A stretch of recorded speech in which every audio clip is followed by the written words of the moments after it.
pretty much defined who we were for the rest of our lives. You know, at that point in time in history, it certainly took us over.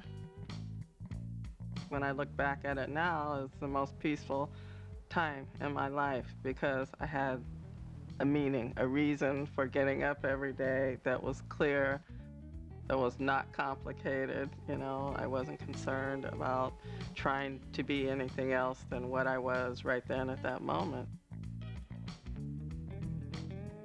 We love Huey P. Newton. We love Elvis Cleaver. We love Bobby Hutton. We love the Black Panther Party. And we love Chairman Bobby Seale. I felt like when I left and abandoned them. And I didn't want to leave that. I wanted to leave knowing that this revolution was over, you know, and that I survived it, you know, that we all survived it, and that we changed things for the better.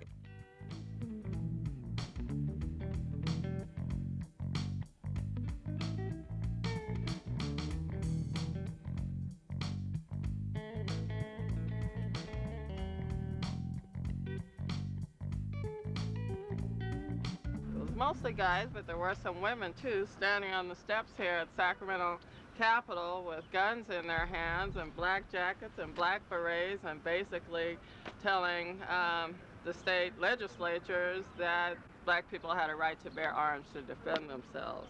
The people in this court and the people in the legislature have not been acting like human beings. They put trumped-up charges of conspiracy and felonies on everyone who went in to exercise a constitutional right and said they had no right to bear arms in a public place. The California Penal Code Section 12020 through 12027, and also the Second Amendment of the Constitution guarantees the citizen a right to bear arms on public property. And that was the first time that I really connected with the fact that there really was an alternative to us burning down our own communities, and an alternative to us turning the other cheek, that there was a strategy and there were some people actually implementing it that really gave us back our dignity, that gave us some tools to fight with. I have these Black Panthers up here with guns on the second floor. Check.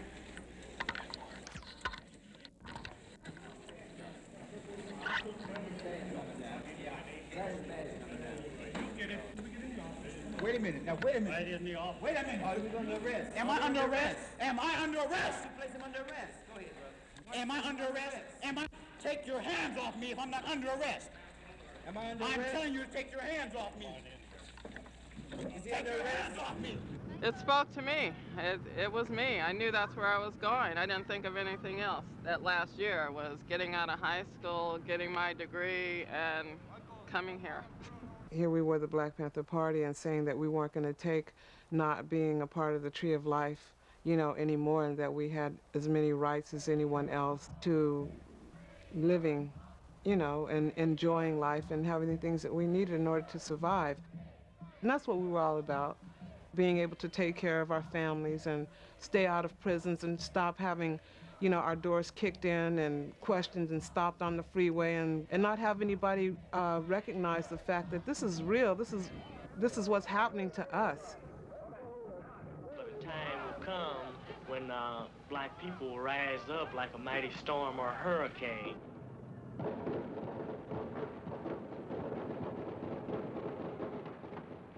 There was never a time while I was in the party that I didn't accept the possibility, the very real possibility, that I would never come out of it.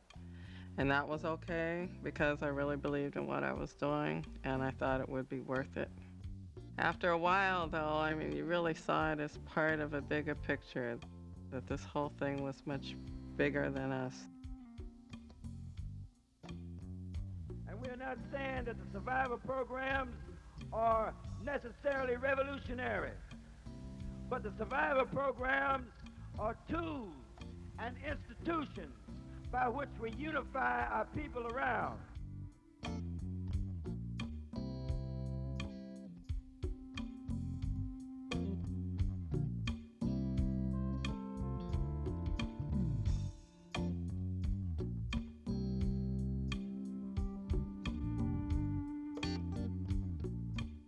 I learned also that in the Black Panther paper they advertised the breakfast for school children.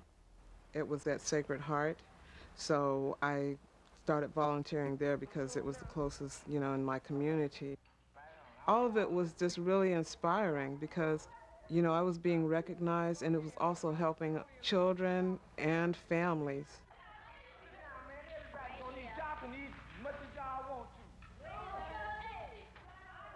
We were a little ahead of our time in terms of what we call the survival programs, and there was some conflict internally about the survival programs. A lot of people really saw our primary role as defending the community, felt that we needed to continue have the militant stands, which we never lost. We never lost the belief that we had a right to defend ourselves. We never totally put our guns away.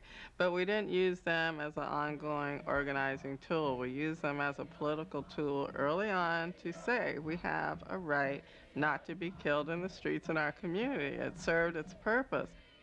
So it was really an attempt to really demonstrate that we can feed our own children, that we can put our heads together and figure out ways to both politically and economically build our communities instead of burning them down. Some of the manpower was taken away when some of,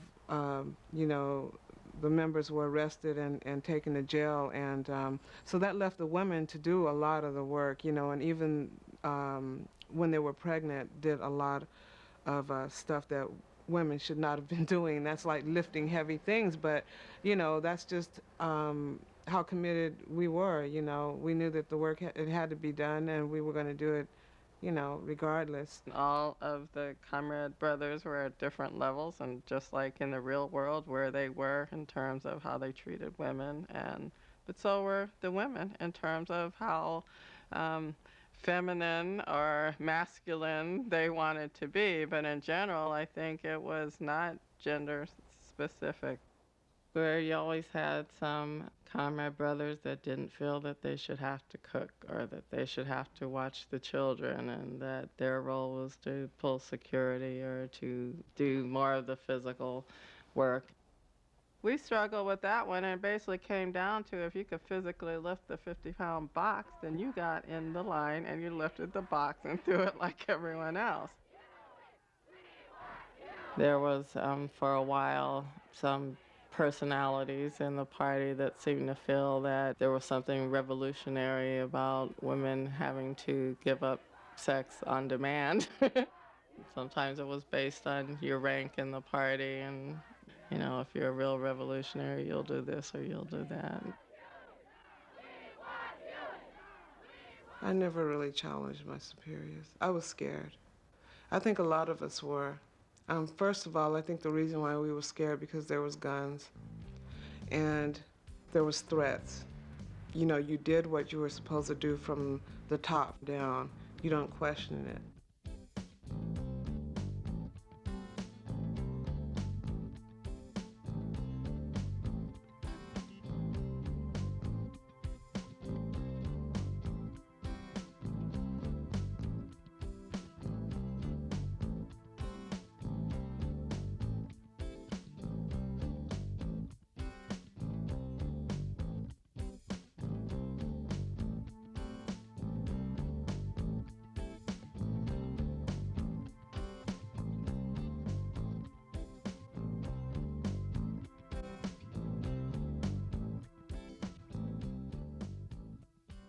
The biggest problem that I think contributed to my leaving was just a sense of loss of control. And it wasn't so much just fear of dying or fear of getting beat up, but fear of dying for the wrong reason. I think there was a lot of distrust in the party, and after a while, it didn't matter how principled you were, how hard you worked, how loyal you'd been. There was just a lot of distrust.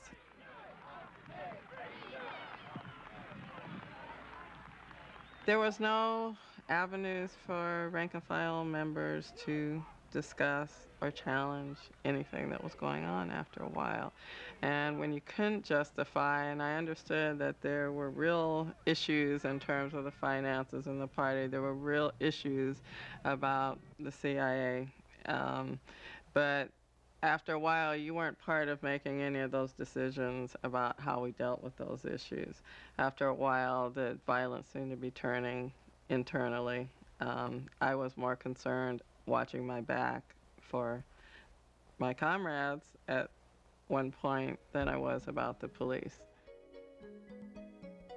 I remember confronting Huey about one particular incident and trying to be very principled about it, and he literally told me, the only principle you need to worry about is me. I decide what the principles are. And I was less and less proud of the work that I was doing. A situation occurred that it's almost like finding out there was no Santa Claus.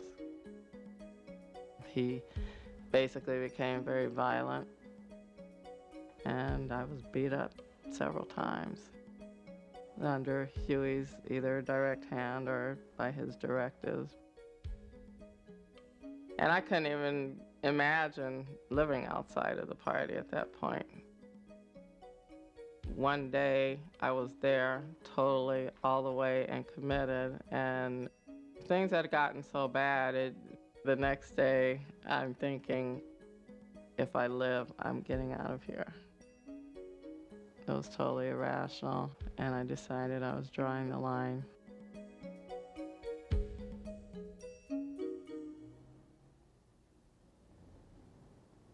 I saw people that I really loved that, fell.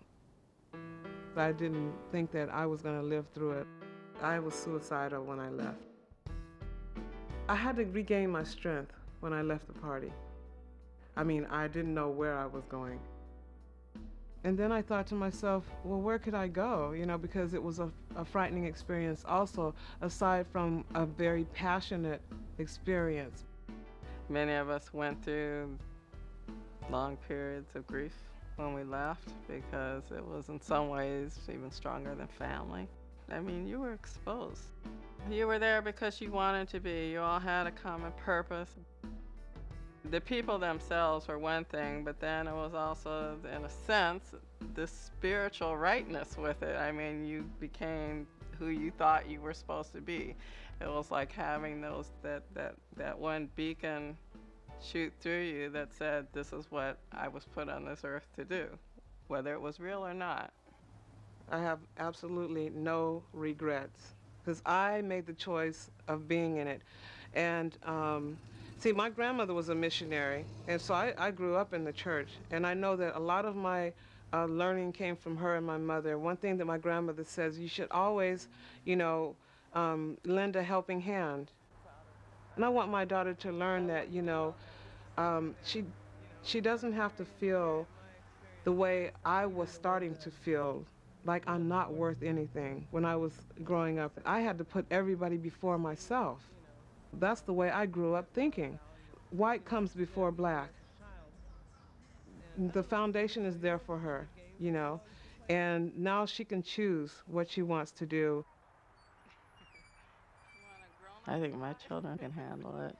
Sometimes I worry that they don't appreciate what people have gone through to give them the opportunity that they have. I don't want them to waste it or take it for granted. I think I'm more afraid of that because I think they have a lot to give, but I trust that they will.